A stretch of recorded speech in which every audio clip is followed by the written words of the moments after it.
Efesios 1:3. Bendito sea el Dios y Padre de nuestro Señor Jesucristo, que nos bendijo con toda bendición espiritual en los lugares celestiales en Cristo, según nos escogió en Él antes de la fundación del mundo, para que fuésemos santos y sin mancha delante de Él, en amor habiéndonos predestinado para ser adoptados hijos suyos, por medio de Jesucristo, según el puro afecto de su voluntad, para alabanza de la gloria de su gracia, con la cual nos agració en el amado, en quien tenemos redención por su sangre, el perdón de pecados, según las riquezas de su gracia, que hizo sobreabundar para con nosotros en toda sabiduría e inteligencia, dándonos a conocer el misterio de su voluntad, según su beneplácito, el cual se había propuesto en sí mismo, en la dispensación del cumplimiento de los tiempos, de reunir todas las cosas en Cristo, así las que están en los cielos como las que están en la tierra. Que el Señor bendiga su palabra. Os saludo en el nombre del Señor. En esta mañana quería reflexionar acerca de una palabra profunda, única en el Nuevo Testamento, una palabra que para los padres de la Iglesia, para aquellos primeros teólogos, después de los apóstoles, en especial para Justino Mártir y para Ireneo de Lyon, para estos grandes escritores y teólogos de la Iglesia que cimentaron las bases realmente de nuestro entendimiento claro de la revelación de la fe. Para ellos hubo una palabra clave en cuanto a la economía de la salvación, es decir, en cuanto al plan salvador de Dios, a cómo Dios ha obrado para salvarnos en Cristo.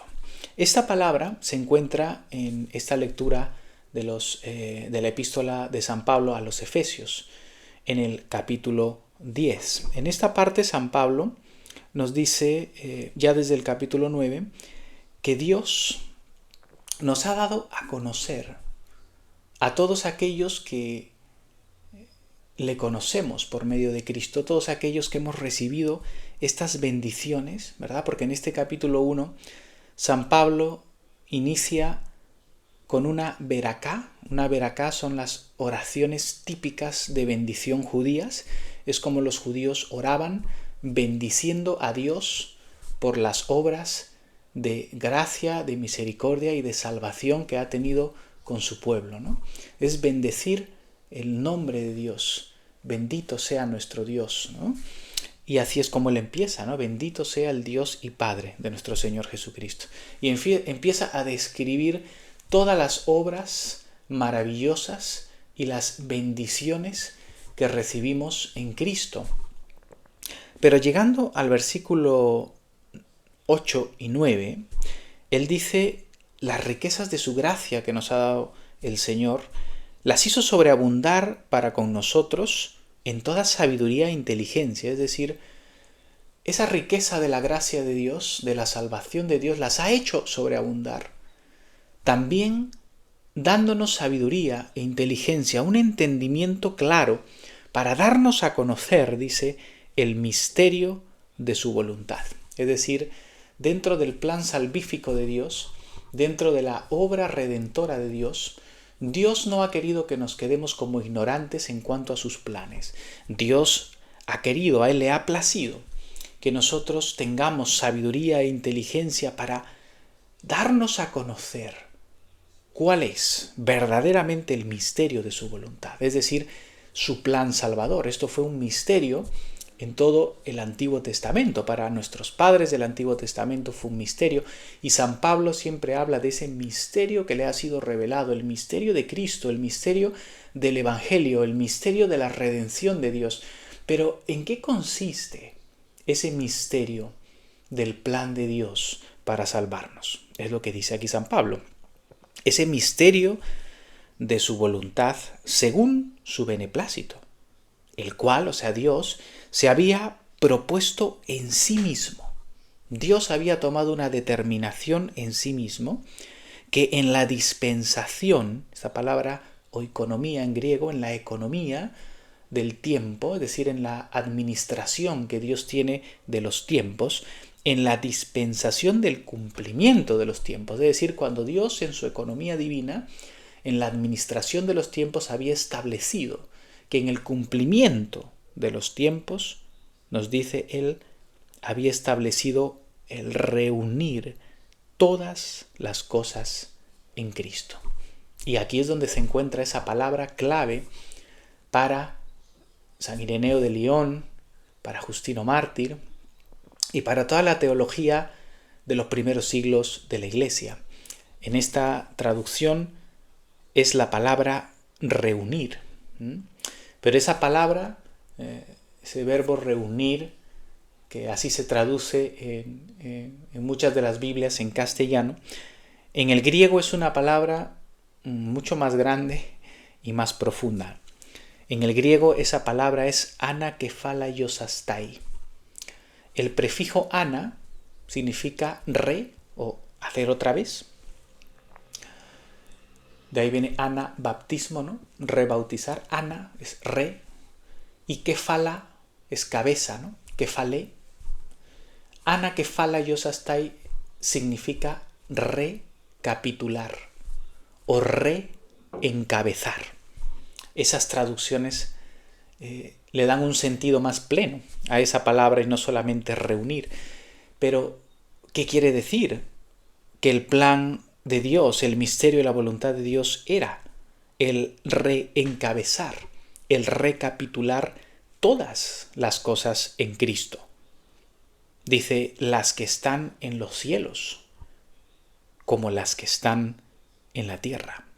Bien, ese es el misterio del plan de Dios y del Evangelio. San Pablo realmente pone como el centro de esta epístola esta idea, y el centro del Evangelio realmente es este. El Evangelio es un mensaje en el que se anuncia no solamente el perdón de los pecados como un problema legal, ¿no? Ante un juez, que Dios nos perdona, claro que sí, esto es parte del Evangelio.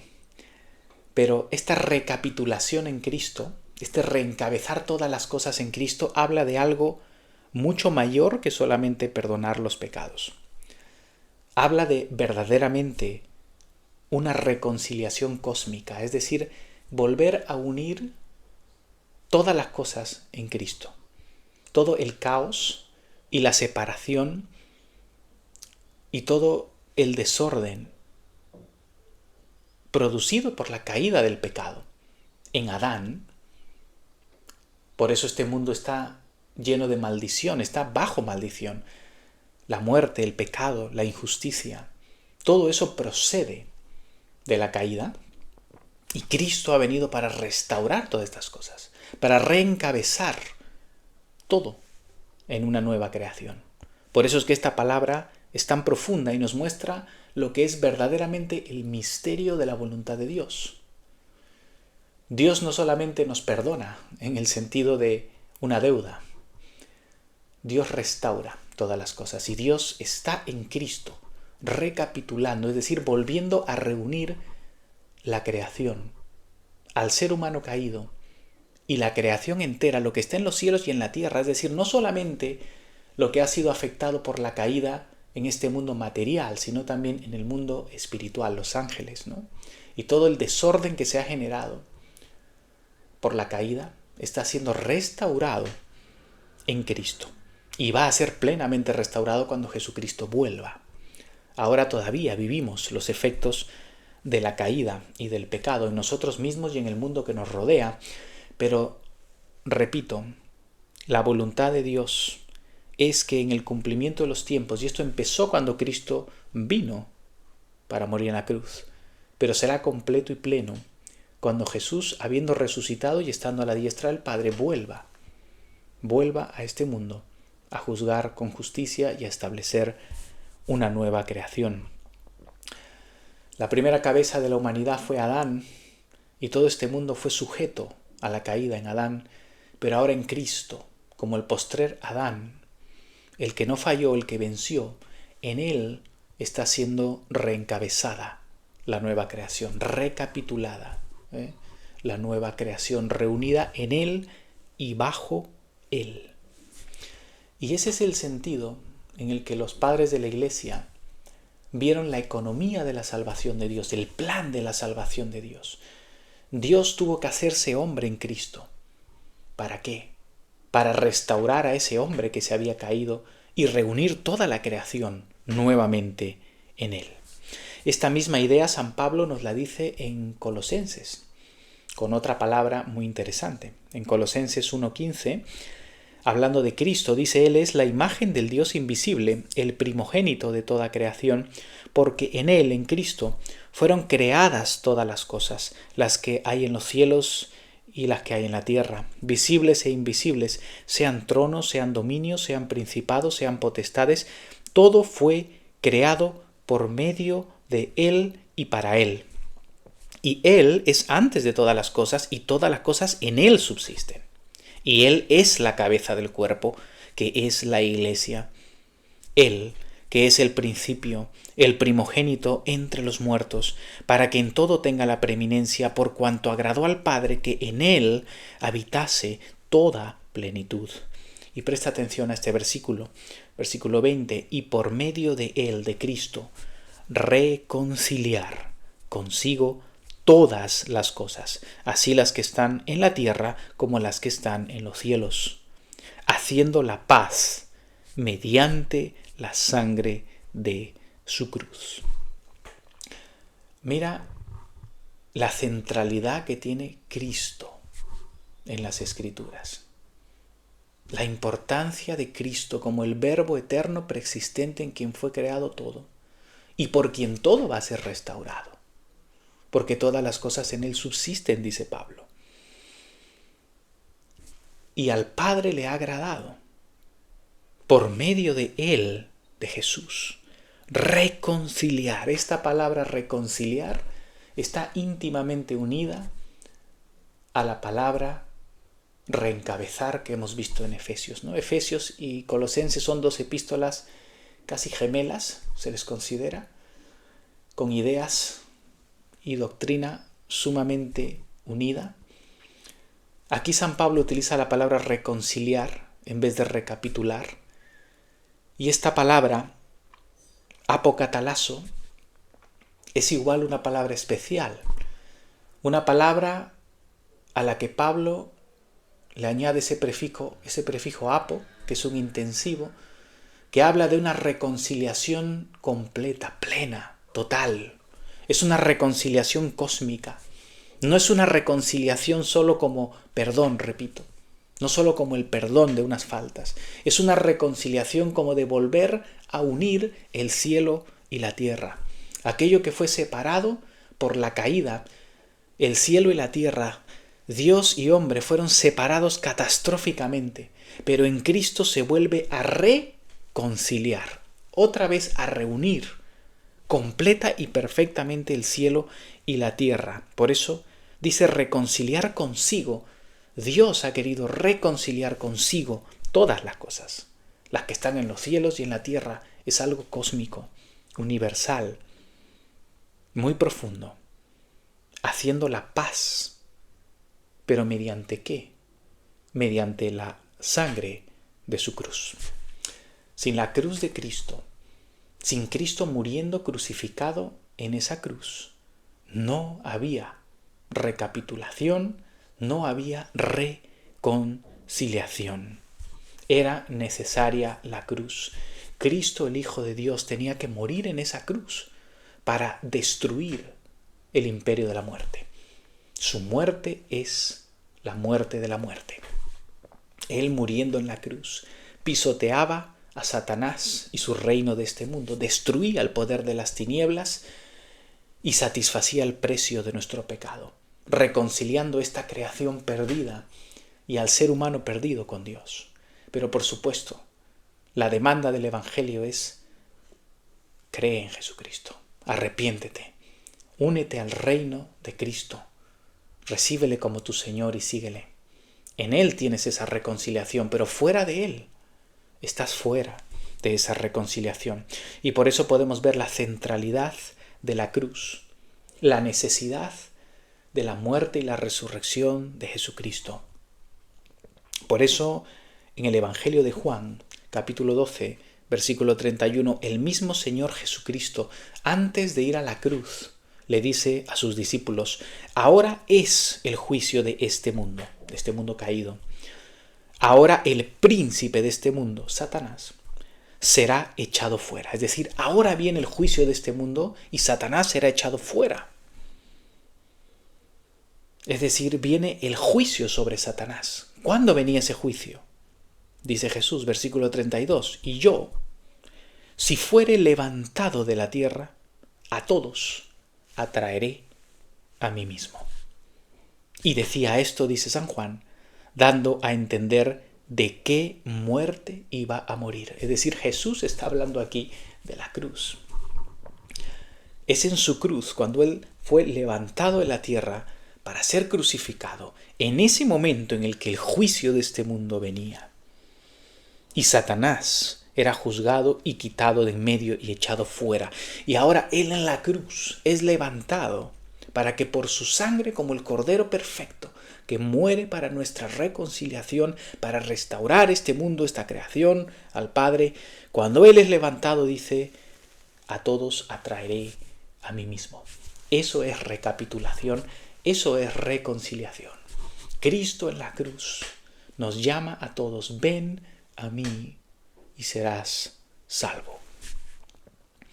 San Pablo nos dice también en Romanos que toda la misma creación gime y sufre a la espera de esa redención, de esa recapitulación que será plena cuando Jesucristo vuelva.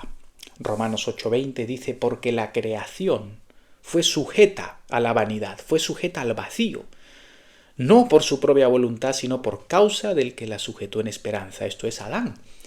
Fue el que por la caída sujetó la creación al vacío, a la corrupción, a la muerte, a la injusticia que vemos en este mundo. Cuando la gente pregunta ¿por qué hay tanta maldad en este mundo si Dios existe? Pues justamente porque nos rebelamos contra Dios. Este mundo está bajo maldición. Pero Dios envió a su Hijo para restaurar este mundo justamente. Y sigue Pablo, ¿no? Porque también la creación misma, dice, será libertada de la esclavitud de corrupción a la libertad gloriosa de los hijos de Dios. Porque sabemos que toda la creación gime a una y a una con dolores de parto hasta ahora. Y no solo ella, sino que también nosotros mismos, que tenemos las primicias del Espíritu, nosotros también gemimos dentro de nosotros esperando la adopción, la redención de nuestro cuerpo. Pablo nos muestra que la salvación se va a hacer plena en el futuro. La creación misma gime y espera la manifestación de los hijos de Dios, es decir, espera el día cuando Jesús vuelva y todos los que estamos unidos en Cristo como hijos de Dios seamos resucitados en cuerpos glorificados y nos manifestemos en un mundo verdaderamente reconciliado, restaurado, recapitulado en Cristo, donde la creación sea otra vez restaurada. Y nosotros mismos, dice Pablo, aún habiendo participado de las primicias del Espíritu, porque estando en Cristo, unidos a Cristo, bautizados en Él, tenemos las primicias del Espíritu, y eso es la vida del Espíritu que experimentamos aquí, pero todavía no es pleno. Miramos y esperamos la esperanza cuando Jesús vuelva y experimentemos esa plena adopción y la redención de nuestro cuerpo, cuando nuestros cuerpos incluso sean redimidos y glorificados en esa gloriosa y nueva creación. Esa es la esperanza cristiana, la esperanza de esa vida eterna que no es un alma en el cielo dando vueltas, no, es una nueva creación aquí, restaurada, real, sirviendo a Dios en una nueva creación. Hacia allí vamos, perseveremos en Cristo, perseveremos en ese camino. Y si aún no estás, no eres parte del pueblo de Dios, vuélvete a Cristo con todo tu corazón, únete a Él, recíbele como tu Señor y sírvele hasta el fin de tu vida. Esta palabra, recapitular, medita en ella, porque es el corazón del misterio de Dios. La salvación es mucho más que solamente el perdón de los pecados. La salvación es algo que transforma el ser de las personas. La salvación es un cambio profundo, una nueva creación que llegará a su plenitud cuando Cristo vuelva. Que el Señor te bendiga y nos dé la gracia para perseverar en Él hasta el fin. Que la gracia del Señor Jesucristo, el amor de Dios el Padre y la comunión del Espíritu Santo esté con todos nosotros, ahora y por siempre.